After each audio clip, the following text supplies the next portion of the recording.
Hey, good evening everybody, Sammy Thunder here. Welcome back to the channel. Tonight's video, I wanted to do a little bit of a recap from this past weekend. I know it's been a few days since I've done my last video. I went to a card show this past weekend in Long Island. It was very successful in a lot of ways. I picked up a lot of great cards, and so I'm going to be showcasing them to you. As always, I'll show you some footage. This time around, not too much footage, unfortunately. A lot of dealers were a little off-put by me recording their tables, so I respectfully did not do so. But I did capture a few tables of some dealers that I've purchased from before. I was really pleased to see them and made a lot of good deals with them. So I'm really excited to share this with y'all. But before we do that, let's jump right into the footage and I'll see you shortly.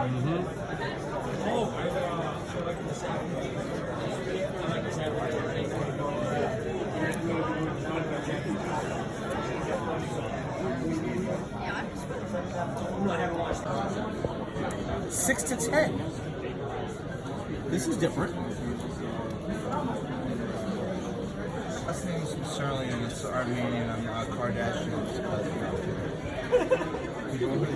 1972 Nolan Ryan or Steve Garvey agent. 72 Steve Garvey. I got 73 Garvey. I got 70. I got lots of Ryans and Garvey. That's my luck these days. No, it's like I'm just doing the 78. The 72 set. I got 72s in here. Yeah, just need those two guys. That's all you need. Yeah, and a few high ones. A few. He's got good bins on this side. Right here, it's like fire sale. Oh, really? Yeah. Coming Good, around. like pretty cheap.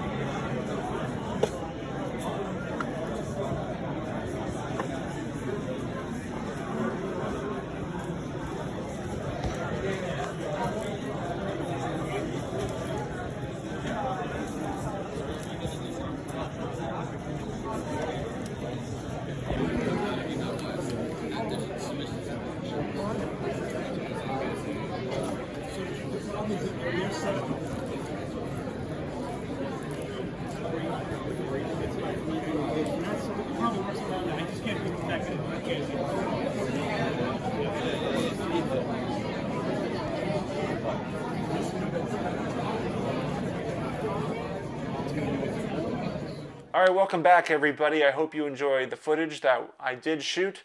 I'm sorry again, it wasn't nearly as long as some of the other footage that I've shot, but again, some of the dealers were a little off-put. I didn't want them to feel uncomfortable, so I just shot whatever I could get. And made a lot of great pickups, and a lot of these pickups were done through trades, which I will share a little bit about. But I'll go through one card at a time, and I'll explain how much I paid for it, and go from there. So the first one, Harry had these bargain bins, which, I mean, they were filled with amazing cards. A lot of great deals. Harry is like one of the best dealers I've worked with. So I was really pleased to have made some of these pickups that he had. He had this great 56 tops Erskine for $6. And it's just beautiful. It's a beautiful card. The centering is fantastic on it. The colors on it are great. I mean, you got the profile shot, the action, the signature, the color scheme works with the Brooklyn Dodgers, and Carlos Santana was not a bad player in his day, so this is a great start. $6 on this card. This one was $1, and this is awesome. Look at this 58 Roy Campanella. It's just incredible. It has the centering appeal to it. The colors pop. I think this is from the 58. This is his MVP card, or I guess commemorating his MVP years. And it's great, man. I mean, Campanella's a Hall of Famer, and this is a 50s card of him to find for $1 in a dollar bin. I mean, it's incredible. The condition looks unbelievable. So I'm super pleased with this one. All right, so the next card is to follow up to that. We have this beautiful Don Newcomb from the same set from the 58. This is Don Newcomb, another commemorative card celebrating his MVP success in 56. Again, this is also $1. And, you know, while Don Newcomb is not a Hall of Famer, he's a prolific player who had an astounding career. So I was so thrilled to find the Roy Campanella as well as the Don Newcomb in this box. I mean, he just had so much good stuff, and there was a lot of people going through it. It was a lot of fun. This was a really fun card. This 58 Harmon Killebrew. Look at that centering. It is awesome. Beautiful, beautiful card of his.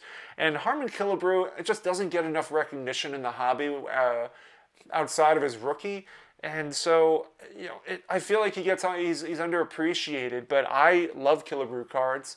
And, he's obviously like a huge name in baseball history. There's no mistaking. Killebrew is part of the 500 home run club, but I don't want to get too far on that. Essentially, what I wanted to say is that I think this one was like $18 or something like that. I can't remember, but it was worth every penny. Worth every penny. The next one, 58 Banks. This 58 Ernie Banks, another stunning card. It just pops. You got the insignia logo of the old Cubs logo. Great profile shot of him. It's just it's simple, but it's so just impactful. The 58 set just has a way about it that is different from others. And so this one is a great card. I think I paid $15 for this one. So, I mean, it's an Ernie Banks 58. I feel like Harry just had great deals at his table, and honestly, it made sense. There's so many people at his table. This was the All-Star 58. I got this for $10. Again, just an astounding deal. I think I paired these up. I got these for $25. I think originally Harry had this Banks for $18. So I just asked him if he could knock $3 off, and we've dealt with each other before, so he was completely cool with that. So Harry, thank you, buddy. This is great. So I mean, to get the Banks All-Star and the Banks base card from the 58 for $25 is unheard of. He had this one for $18. I can't say no to a beautiful looking second-year Johnny Bench All-Star card. This is from the top 69 set. I think I paid full price for this one. Maybe I didn't. I think I bundled it, but I think Harry took like a couple bucks off of some of the other cards. But I saw this. The centering looks great on it. And Johnny Bench being Johnny Bench, the greatest catcher in baseball history. How can I say no to this? I think the one that I have is in really poor shape. So super, super excited to have this in the collection. Here we have a 57 Nellie Fox. I think he had this for $2. And, again, a 50s card of a Hall of Famer is well worth it for $2. You can't get that sort of deal. So, absolutely, Jacob Nelson Fox, Nellie Fox. He's not a widely recognized Hall of Famer, but he's a Hall of Famer. And so it was worth getting this for $2. I saw it and I snatched it up really fast. So those were some of the card pickups. I got some stuff in the mail too. There was a Redditor who was selling some cards, and I have a really beat up Willie Mays 71, and I really wanted to get a better one. Granted, that Willie Mays that I have is 25 cents. I purchased it for 25 cents back years ago, but this one is great. This is a great example of a much better condition Mays, but just really centering looks really nice. And obviously we know about the 71s. They're tough to find in good shape, but this is great. This Mays looks phenomenal to me. Left to right centering is great, and just the 71s, like the 58s, they just have a way about them. They're so unique. They're so stylish. They're just you could see them from a mile away. So I got this Mays, as well as I'm going to hide this last card. This Nolan Ryan. I love collecting Nolan Ryan cards. I will buy these cards all day. So between the Ryan and the Mays, I paid I think $53 altogether, which included shipping and everything.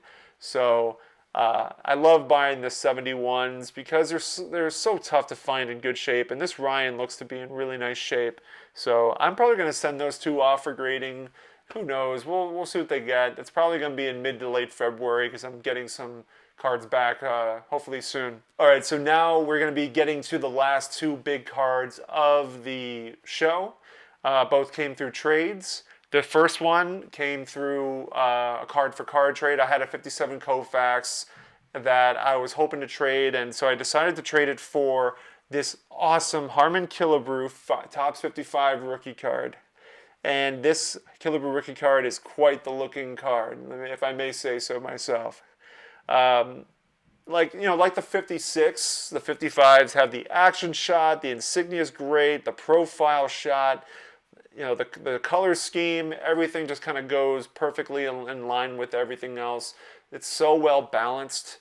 The overall condition of the card looks great, and it's a rookie card of one of the greatest ball players of all time. I mean, when it comes to the 50s had the greatest players come out of the era.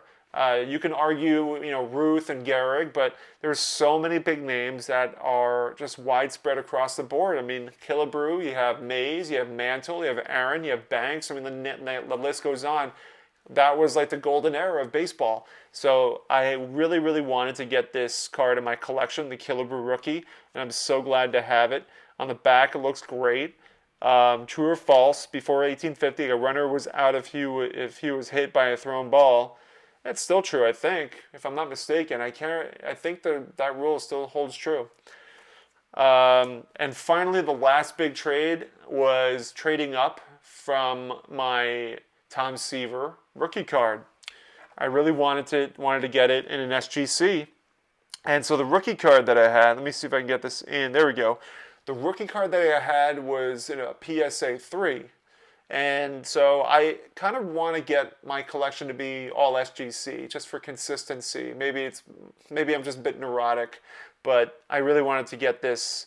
I really wanted to get this card in an SGC. So I traded my PSA 3 and threw in a cash kicker as well to make sure that the trade was balanced.